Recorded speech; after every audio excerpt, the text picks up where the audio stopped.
जळगावात थंडीमध्ये वाढ झाल्यानं बाजारात भरताच्या वांग्यांना मोठी मागणी। 100 ते 150 रुपये किलोनं बाजारात भरताच्या वांग्यांची विक्री।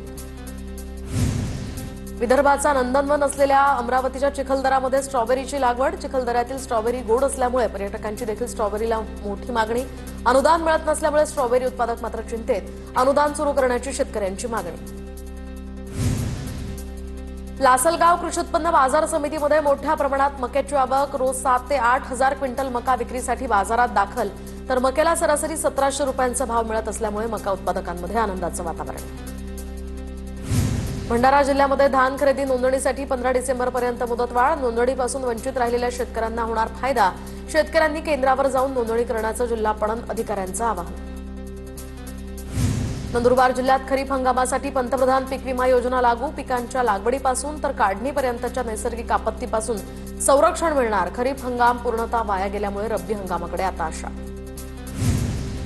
धाराशिव जिल्ह्यामध्ये बारदाना नसल्यामुळे गेल्या 4 दिवसांपासून हमीभाव केंद्र बंद। पैशांच्या तातडीच्या गरजेपोटी शेतकऱ्यांना कमी भावात खासगी व्यापाऱ्यांना सोयाबीन विक्री करण्याची वेळ। अमरावती जिल्ह्यातील पीएम किसान सन्मान योजनेतील 3224 लाभार्थी शेतकरी वगळले, तर ई केवायसी न केल्याने या ठिकाणी पीएम किसान सन्मान योजनेतील लाभार्थी शेतकरी वगळण्यात आले। कराडच्या जयवंत शुगर्सकडून चालू हंगामातील पहिल्या पंधरवड्यातील बिल शेतकऱ्यांच्या खात्यावर जमा, तर गाळप झालेले 35 कोटी 16 लाखांचे बिल ऊस पुरवठा केलेल्या शेतकऱ्यांच्या खात्यावर जमा।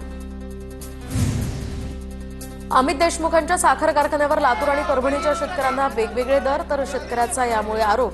साखर कारखान्यांवर शेतकऱ्यांचं आंदोलन। अयोग्य दर मिळाला नाही तर अमित देशमुखांच्या घरासमोर आंदोलन करणार, शेतकऱ्यांचा इशारा। परभणी जिल्ह्यामध्ये आठवड्याभरापासून तापमान 10 अंश सेल्सिअसच्या खाली, तर पोषक वातावरण मिळत असल्यामुळे रब्बी हंगामातील पिकं चांगली बहरली आहेत। परभणी शहरात थंडीच्या मोसमात धुळीचं साम्राज्य। धुळीमुळे नागरिकांचे प्रचंड हाल। धुळीचं प्रमाण अधिकच वाढल्यामुळे महानगरपालिकेकडून आता रस्ता स्वच्छतेची मागणी। आष्टामध्ये झालेल्या राड्याच्या पार्श्वभूमीवर स्ट्रॉंगरूम बाहेर पोलिसांचा पहारा। स्ट्रॉंगरूमच्या बंदोबस्तासाठी 250 पोलिसांची नियुक्ती, तर ईश्वरपूर आणि तासगावमध्ये दंगल नियंत्रण पथकही तैनात। अक्कलकोटच्या अकोटमध्ये या ठिकाणी स्ट्रॉंगरूमच्या बाहेर 15 पोलिसांचा फौजफाटा तैनात। या ठिकाणी मोठ्या प्रमाणात फौजफाटा तैनात असल्याची माहिती।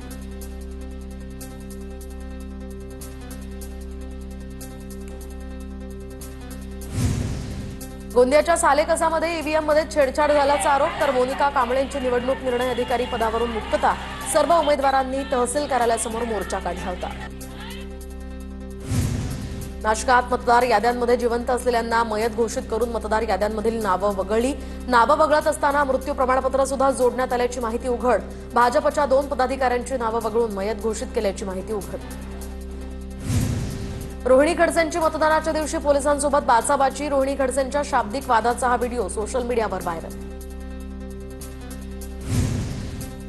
नंदुरबार जिल्ह्यात झालेल्या मतदानानंतर मतमोजणी लांबणीवर गेल्यामुळे उमेदवारांची धाकधूक वाढली। मतदार राजाचा कौल नेमका कुणाकडे हे पाहण्यासाठी 21 तारखेपर्यंतची आता वाट पाहावी लागणार।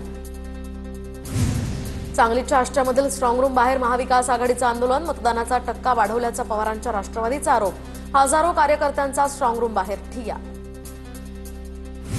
गोंदियातील सालेकसामध्ये ईव्हीएम सोबत छेडछाड केल्याच्या आरोपावरून आंदोलन। दोन्ही राष्ट्रवादी, दोन्ही शिवसेना आणि काँग्रेसच्या उमेदवारांकडून तहसील कार्यालयाला घेराव।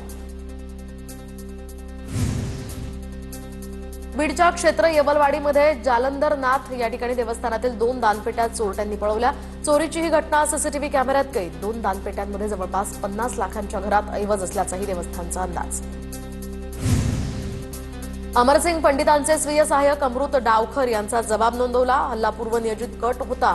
पोलीस दोषींवर योग्य कारवाई करतील। स्वीय सहाय्यक अमृत डावखर यांची प्रतिक्रिया। गेवराईमध्ये नगर परिषद निवडणुकीच्या मतदान प्रक्रियेदरम्यान झाला होता राडा।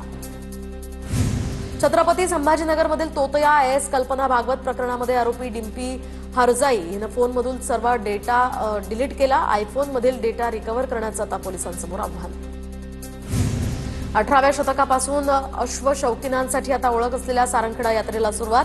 तापी नदीच्या काठावर भरणाऱ्या या यात्रेसाठी देशातनं जातीवंत घोडे दाखल। मारवाडी, पंजाबी आणि काठेवाडी जातीचे घोडे पाहण्यासाठी मोठी गर्दी। कोल्हापूरच्या नृसिंहवाडीमध्ये दत्त जयंतीचा उत्साह, मंदिर परिसराला आकर्षक फुलांची तसंच विविध देखाव्यांची सजावट. दत्त जयंतीनिमित्त नृसिंहवाडी नागरी या ठिकाणी भाविकांच्या गर्दीनं फुलली आहे. सोलापूरच्या अक्कलकोट नगरीतही भक्तांची मांदियाळी. दत्त जयंतीनिमित्त स्वामी समर्थांच्या मंदिरात दर्शनासाठी भक्तांची मोठी गर्दी. शिर्डीच्या साई मंदिरामध्ये दत्त जयंती उत्सवाला मोठ्या उत्साहात सुरुवात. मोठ्या संख्येनं भाविक पायी पालख्या घेऊन शिर्डीत दाखल. दत्त जयंतीनिमित्त साई मंदिर परिसराला आकर्षक फुलांची सजावट. साई मंदिरात सायंकाळी दत्त जन्म सोहळा साजरा केला जाणार. अहिल्यानगरच्या नेवासामध्ये श्री क्षेत्र देवगडमध्ये दत्त जयंतीचा उत्साह. जिल्हाभरातनं भाविक दर्शनासाठी दाखल झाल्यानं परिसराला यात्रेचं स्वरूप. पुरोहितांच्या माध्यमातून विधिवत पूजा आणि होम हवन. अहिल्यानगरच्या लोणीमध्ये ग्रामदैवत म्हसोबा यात्रोत्सवाला सुरुवात. पालकमंत्री राधाकृष्ण विखे पाटील यांच्या हस्ते अभिषेक आणि विधिवत पूजन. 7 दिवस चालणाऱ्या या यात्रोत्सवामध्ये मोठी गर्दी असणार.